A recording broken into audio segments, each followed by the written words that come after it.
Welcome to the USGS Hydrography Community Call for October 25th. My name is Drew Decker. I'm with the U.S. Geological Survey, and Alex Jonasy and I will, Alex is with the NGP Topographic Data Services Group, wanted to mention that, and I will be assisting with today's call. And we're going to go ahead and get started in just a moment. Please note, however, that the call is being recorded. It's recording right now, as a matter of fact, and we will be making this recording available to the group within several days after today's call. It'll be we'll make an announcement and send a notice out to everybody, and it'll be available for viewing on YouTube and from the USGS site as well.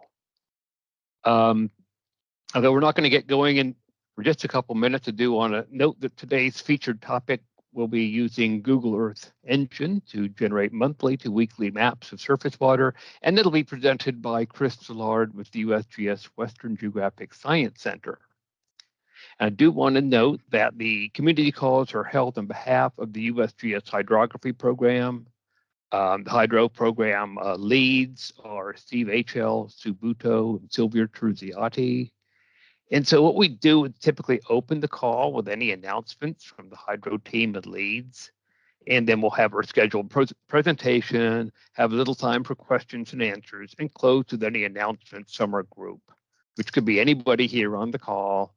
And again, we will ensure that the recording is posted later on and help with any questions that come up on that. So I want to open the floor to any announcements by the hydrography leads if they're on the call. Haven't looked through the list here yet. And also see if there's any other folks with the USGS Hydrography Program that want to mention anything now at the top of the meeting.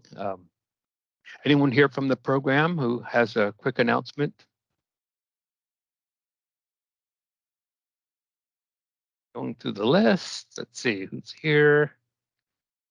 Okay, well, we can circle back and get any announcements related to hydro after our presentation. And so what we do here is share the screen here. This is from our announcement. And again, recapping, our topic is going to be using Google Earth Engine to generate monthly to weekly maps of surface water. Chris Soulard, who's here with the USGS Western Geographic Science Center. And Chris, I'm going to turn it over to you in just a second. Would you like me to share my presentation, Drew? Yes, this would be a great time if you want to go ahead and share. Okay. Okay, we can see it. And Chris, you're ready to get started whenever you'd like. We typically will handle questions after the presentation, but if you prefer, we can always stop for questions during your presentation. Sure. I'll turn my camera on momentarily, or maybe I'll just keep it on. So everyone can see the face with the voice. Thanks for having me, Drew, and thanks for everyone who's here today. As Drew mentioned, my name is Chris Soulard. I'm a geographer by training with the Ecosystems Mission Area. I'm part of the Climate R&D program, and I'm not a hydrologist, so I might goof some of that language, but I'll likely be speaking in more remote sensing terms. So if you need clarity on anything, please stop me and ask for that, just so we can make sure that I'm not speaking in jargon that you're not all familiar with. So the gist of today's talk is to talk about how we're using satellite imagery and cloud computing, specifically Google Earth Engine, to generate wall-to-wall maps of surface water extent over monthly periods or weekly periods, depending on which platform we're using. And this really was kicked off years ago when we asked the question of whether or not there was a chronology of flood extent maps that we could use to understand how climate is contributing to flooding in the United States. And we quickly realized, and we'll go through that in a moment, that there wasn't such a catalog. Many of those of you in this community are familiar with how gauges could be used in that capacity, but we wanted to understand the spatial extent of those floods. And so this is just an example of a satellite image, a Landsat satellite image at the top right, of a flood that took place in North Dakota in 2011. Gauges indicated there was a flood. Also, there's field photography showing that the flood at certain locations, but we wanted to understand the spatial extent of that and many other floods in the United States. The team that we have to do that, to conduct that effort, is myself, Jessica Walker, who's at Pecora this week, Britt Smith, who's also at Pecora this week, and then critical contributions from Roy Petrakis, Eric Wallers, one of our contractors, and Christina Albano from Desert Research Institute. So this is how we'll go through the talk today. I'll give you a little background into my project, which we call the PLACE project. I'll discuss the Landsat surface water monitoring effort. Then we'll talk about the MODIS surface water monitoring effort and how that contrasts with the Landsat effort. And then really quickly, since I know we have about 30 minutes or so, I'll talk about some applications in brief that I can always elaborate on at some other juncture. And then this is just an example of Lake Mead and different time series, just reflecting the different products we use for our investigations. They all have different drawbacks and benefits to them. They're all optical sensors, and that's going to be a critical point moving forward in this discussion. But Landsat's a long record, 30-meter pixel resolution through for most of the catalog, going back to 1985-ish. Hey, Chris. Yes. We're not seeing your display in Oh, you're not? presentation mode. We're just seeing your slide deck. We see the title slide. There we go. Now you we're on the do. agenda slide. Okay, let me unshare then. Okay. Share again. I'll just share my screen this time. Can you see the slide deck now? We do, not as a presentation mode, but showing the main. There we go now. Is that better? Perfect. Oh, yes. Did you see the first Showing slide? slide 2. We're Did on anyone see- slide 2 agenda. Had you seen the first slide, which is showing the spatial extent of flooding in North Dakota? That slide Yeah, 1. Yes, had. we did. That was Okay, Yeah. I just wanted to make sure that just as a table setter, I want to make sure everyone sees all the people who contributed to this effort. So I'll sit on that just for a moment. And thank you for letting me know that you couldn't see the deck. And then oopsie. And here's the agenda for the talk. Is everyone seeing slide 2 at this point? Yes. Great. So as I mentioned, we'll go through the history of the project, the 2 different water monitoring efforts, and then quickly discuss some applications. And so now explaining the graphic where we have 3 different time series of Lake Mead and the 3 different optical image sources that we use to understand land use and land cover change, specifically water change in this instance. They all have different benefits and drawbacks. The Landsat archive, the 30-meter archive, goes back to the mid-'80s all the way to present day. The MODIS collection covers multiple decades. It's a daily collection, but a coarser spatial resolution, which you could probably see by the fuzzy images there. And then there's collections like Sentinel, which are much higher spatial resolution, so you can identify small water features. But that catalog has really only been available since around 2015 or so. So they all have different reasons, different tools that you can use for different applications. That's the point. So here's the history lesson. The PLACE project comes from what was formerly the Land Cover Trends project. Land Cover Trends was a project similar to NLCD, for any of you familiar with NLCD. It spanned 1999 to 2011, and the mission was to understand the rates of change across the United States. And so what we did is we had a team of 40 geographers interpreting Landsat imagery manually and classifying different land use land cover classes and tracking those changes over time. The It was great for evaluating general ecoregion change across the United States from 1973 to the year 2000, but we used intervals that were roughly 6 to 8 years apart. And that wide interval range did not allow us to identify a lot of small or short duration change events. Is someone unmuted?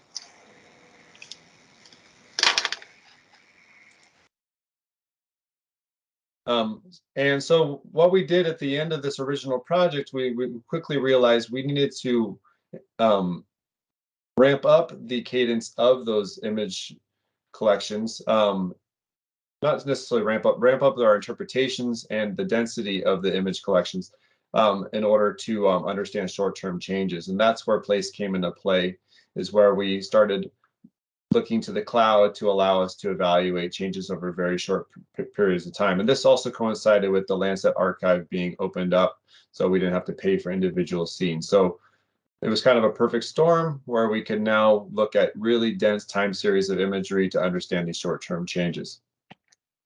And that's exactly what place does. We primarily are focusing on disturbance in the last few years, including flooding, droughts, fires, invasive species, chronicling those at really bi-weekly, monthly scales, definitely sub-annual in all cases. And once we have those maps of the change, we compare those to different spatial variables to understand why the changes may be occurring in the landscape. And in some instances, we're extending that to also understand the impacts of those changes. So if it's an area where vegetation is lost, we try to understand the recovery processes. If it's a hazard like flooding, we try to understand if there are humans or economic activities that may be affected by those changes. As you look at our long list of customers, which is essential, I do want to show an example where we see both droughts and flooding co-occurring in the same location, but over different periods of time. Let's see how this animation plays. This happens to be Lake Oroville in Northern California, where at this point in the animation, you'll see that where the water levels get really low, coinciding with drought periods in California. But the beginning of the time frame started with an event where the dam, there was a overflow event because of heavy rainfall and the dam not being able to handle the amount of water in the reservoir there. And so it just goes to show that an area that may also be susceptible to drought is also potentially susceptible to flooding as well. So now to dig into the nitty-gritty of our process.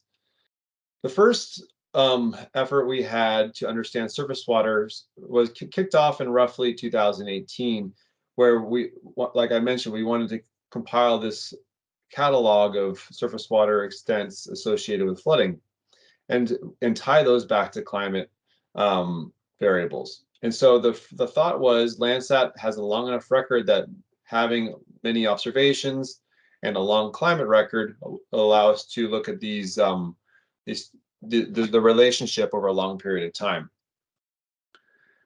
Landsat has a nice 30-meter pixel resolution, which is great for identifying moderate scale inundation events, but it has some drawbacks to it as well.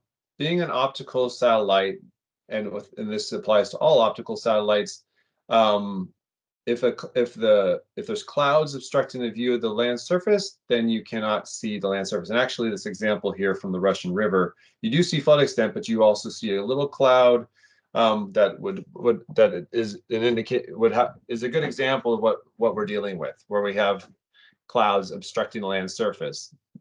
And in some cases, especially in wintertime, clouds can be a real big problem in detecting surface water extent. The other issue with Landsat is the temporal resolution. While it's a long archive, it does only overpass over each location on Earth every 16 days. So long, so we capture some flooding, but like short-term flood events are likely to be missed if they don't coincide with the image that's captured or that's taken over a given location. But in this instance, we happen to capture the flood. The other issue with using Landsat or other optical sensors to classify water is the issue of the things that complicate mapping water, including water contamination, mixed vegetation. This happens to be, I think, rice cultivation, but separating out the vegetation from the water signal is a challenge. Overhanging vegetation is a problem. So all these, along with the cloud problem, as I mentioned, can all present issues in mapping water consistently over time. When we started doing our legwork to find out what the state of the literature was, we quickly identified that there was a product from the European Commission Joint Research Center that had already gone forth in a collaboration with Google to map water extent across the Landsat archive at a global scale. This is a really widely used product. It seemed very promising to help us tackle the challenge that we had set forth for ourselves. And so we were really excited to dig in and see what it could potentially show us. So GRC was the first low-hanging fruit there. And then we were talking to people within your community, specifically within the remote sensing branch, that John Eggleson's group. And what we found was there was another product out there that could potentially be very useful as well. The dynamic surface water extent model had been developed by John Jones back in 2015. And it is a way to classify Landsat imagery into one of 4 different water confidence classes. It also uses hillshade and slope components in the decision tree model, and ultimately it seemed very promising to us. It had not yet been made available in the ARD collection on Earth Explorer, and so what we ultimately decided to do was to implement that decision tree within the Google Earth Engine cloud computing platform and generate time series that we could both compare to GRC, but also evaluate to see whether or not we could capture the flooding events and surface water change consistently over a period of time, over multiple decades, that is. So we initially kicked this project off in the Central Valley in an effort that was led by Dr. Jessica Walker and was published back in 2020. We focused on the Central Valley, not only because it was in our backyard, but also because there's lots of flooding there. There's lots of agricultural production, so lots of areas that could be negatively affected by flooding, a high population, and an anticipated expansion of that population over time, and many other reasons. And so what Jessica Walker did was develop this model that was initially generating JRC time series and D-Suite time series from 1985 through 2015 for the 50 level 8 HUCs that intersect this boundary. And this is where it was made abundantly clear that the repeated mention of cloud and cloud obstruction in the literature was no joke. So here you can see the abundance of clouds in wintertime in that GRC data set. Clouds are less of an issue in spring, summer, and fall, but there, wintertime, where we're having most of the precipitation occur and most of the flooding occur in California, had a very sparse record. And so much so that GRC didn't even bother generating maps for the winter months in California and for much of the United States, that is. So if you look at a time series of either D-Suite or GRC for the Central Valley, you oftentimes get a record like the example to the lower right, where you have lots of gaps. And those gaps happen to be mostly in wintertime. So it wasn't quite the product that we had initially envisioned. You know, this is not capturing all the floods and actually capturing very few floods within the Central Valley. And so we figured we needed to go back to the drawing board and figure out a way to work with these data. And this is where Jess came up with her idea to use the gauge network to essentially gap fill and those times within the winter and wherever we had excessive cloud cover to estimate the surface water area in a given HUC when we don't have a clear view of the landscape with the Landsat imagery. And so what Jess did is she looked for all gauges that met a minimum criteria of I think representing at least having 5 years of continuous records over the study period, and then did a correlation analysis comparing those, the monthly discharge to the monthly surface water extent, and evaluating what those correlations happen to be. We found about 550 gauges that met that criteria. And then we went ahead and then evaluated every gauge against every HUC to identify gauges that may correlate to the surface water area trend over the period of time. And what we found is that there was at least one gauge in each HUC that had a correlation above 0.7, which led us to believe that the surface water extent could be estimated using those discharge records, using those pre-established, by using those with that given linear relationship. So back to this HUC, we're at this really spotty record. When we found when we used the gauge that had the strongest predictive power for this particular, or I guess had the highest correlation relative to this time series, we could go ahead and fill in the gaps. And so there we now have at least estimates of surface water area extent for that given HUC over this entire record based on those historical relationships. And this was great at times, and in some cases it wasn't perfect. So I guess it's important to note that at least for this given HUC, the DSP record is a little bit more complete than the JRC record, but this was actually really helpful for us as we've tried to validate the effectiveness of this process. And you see in that orange circle where we actually do have a clear view observation from the DSP record, and then look down to the modeled estimate in the GRC box, we see that the maximum water corresponding to what we would have seen in the DSP record isn't really captured when we model that or estimate that using that historical relationship. On the other hand, in that purple box, you actually see that we do have a good observation of that spike in the DSP record once again.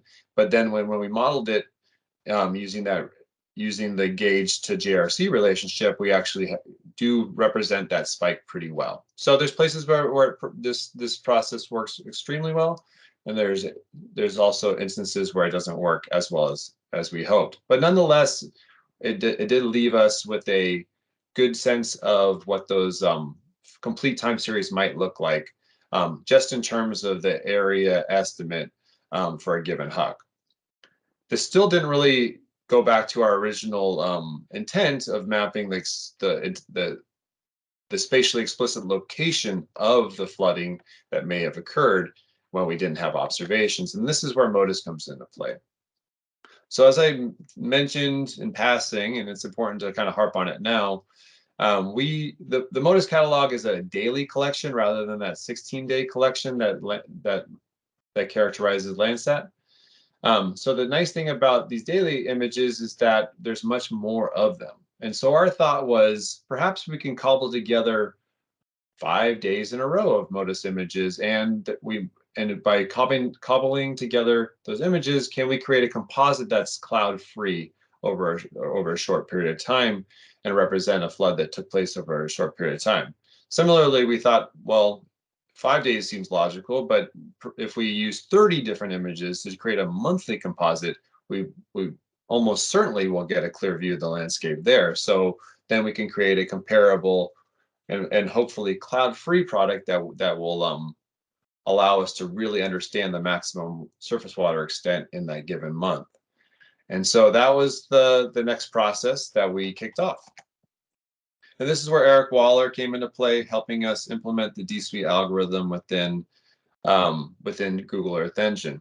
We initially thought or I initially thought at least, that it was going to be fairly easy just to go ahead and implement the same decision tree across the MODIS catalog and call it a day. But Eric quickly dispelled that hope by showing me just what the images look like and what a D-Suite map looks like using those raw images. And that's displayed in panel A, and it's showing a raw image where you can see water in blue, and you can map water in panel B, but it just wasn't sufficient for looking at surface water change over time. And so what we ultimately did was to do 3 key corrections to those images, raw images, to create a much crisper image that we could ultimately create much higher quality maps with.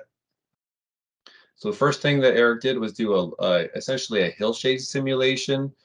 The reason why you need to simulate hillshade is that shade is generates a dark feature on the landscape, and water is oftentimes looks like a dark feature on the landscape in the satellite image. And so if we hadn't corrected for it, then a lot of shadow would be appearing as water and would lead to overestimation of water extent.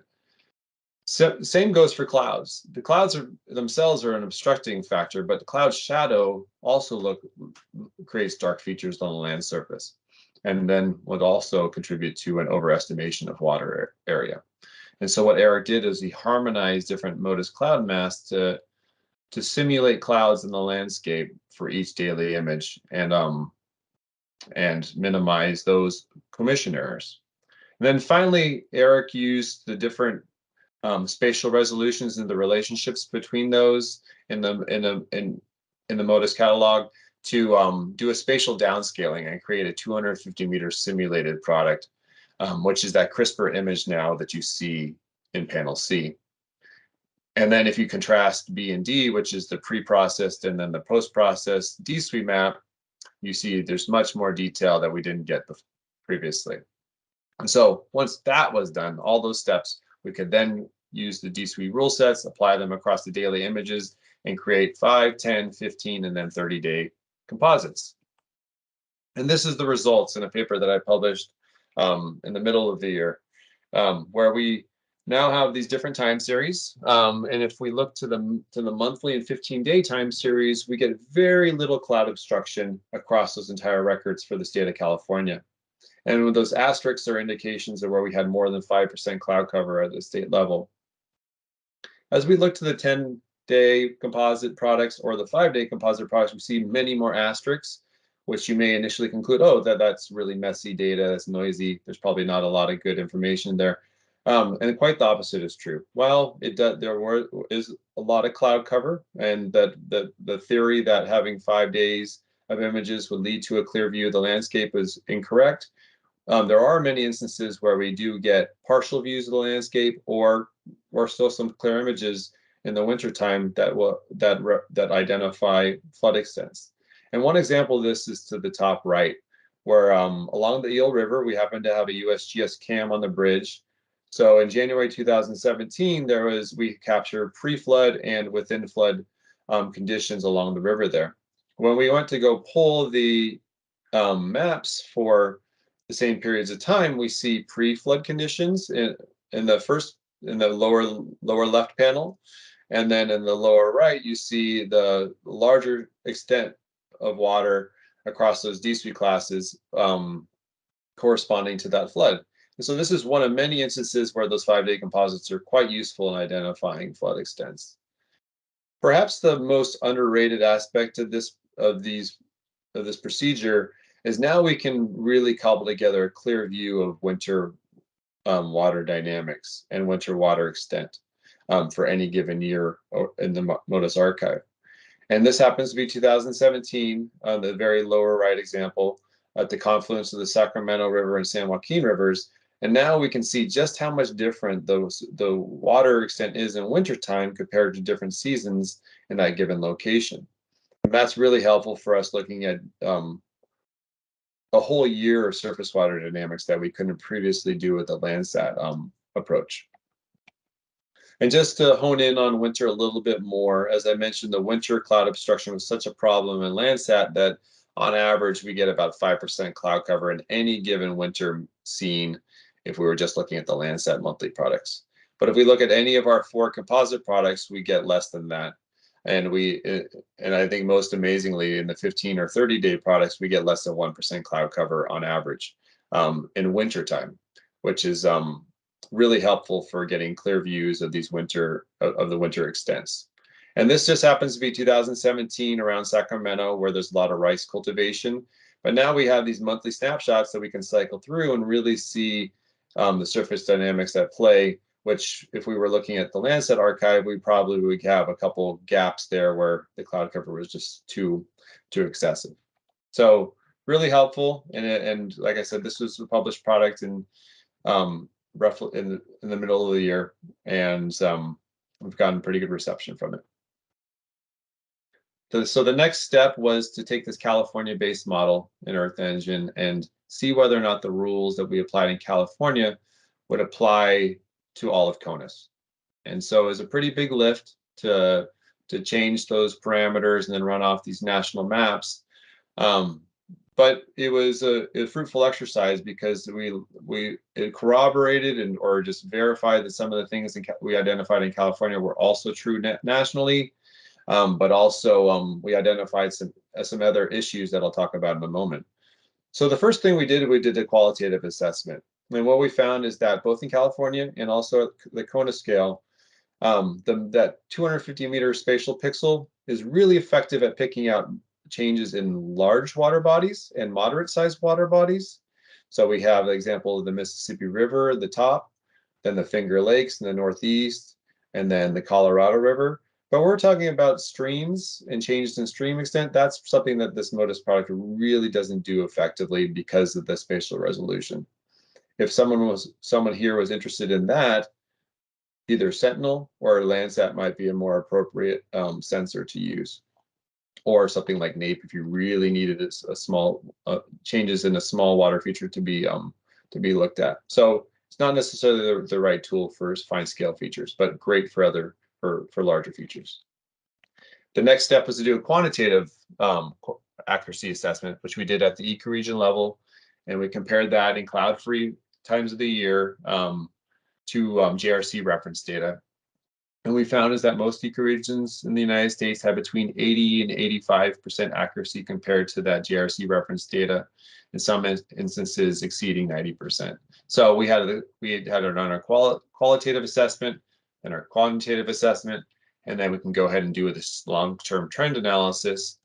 And we thought it was going to be hunky-dory and we could run off these man-Kendall trends at the seasonal scale and overall without a hitch.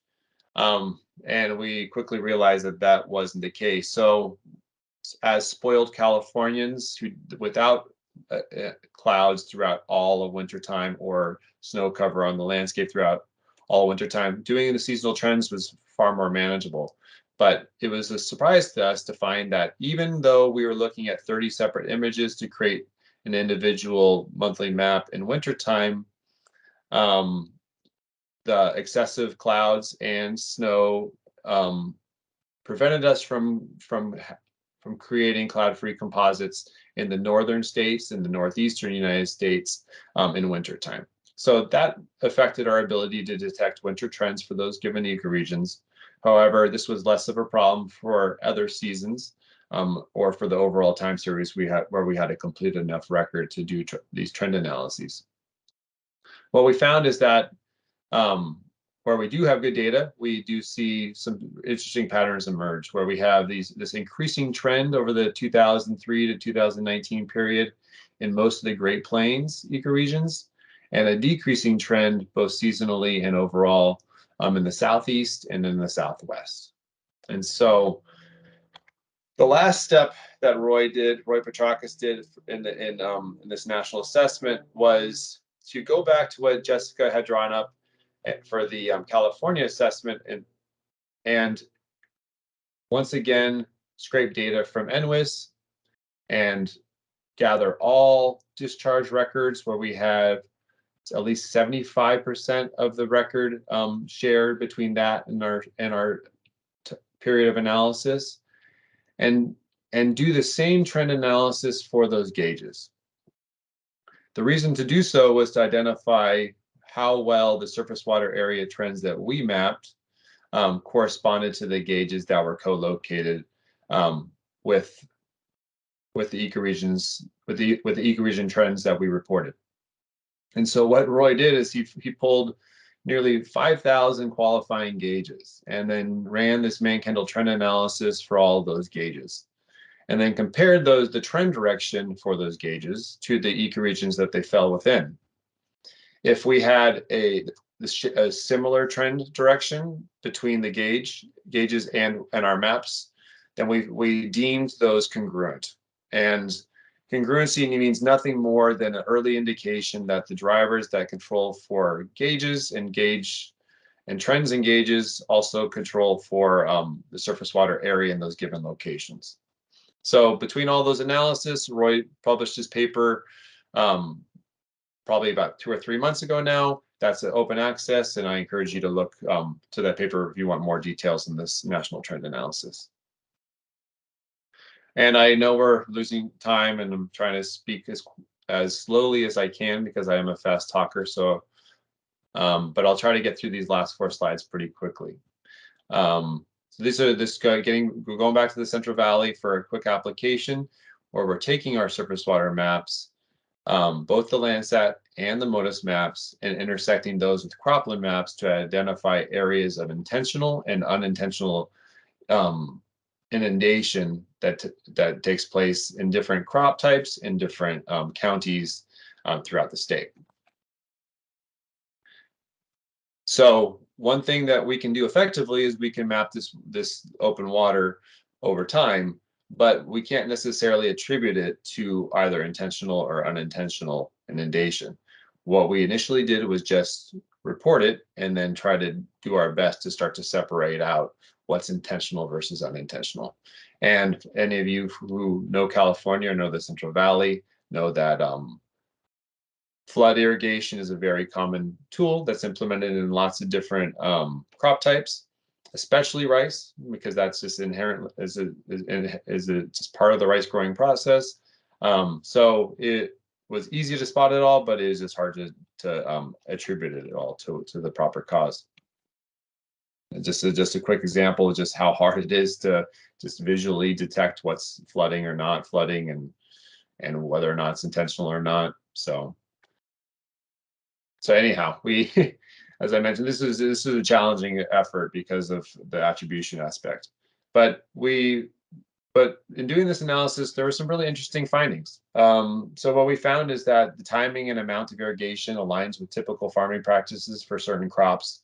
So the greenish blue line at the top is just the amount of rice that's inundated in each of our 2 different water products. And this actually corresponds to 90 to 100% of the rice crop in any given year. It's inundation area is less for most other crop types, and when we see citrus inundated, we usually don't attribute it to the flooding of those fields. We attribute that to an accidental event or an unintentional flood.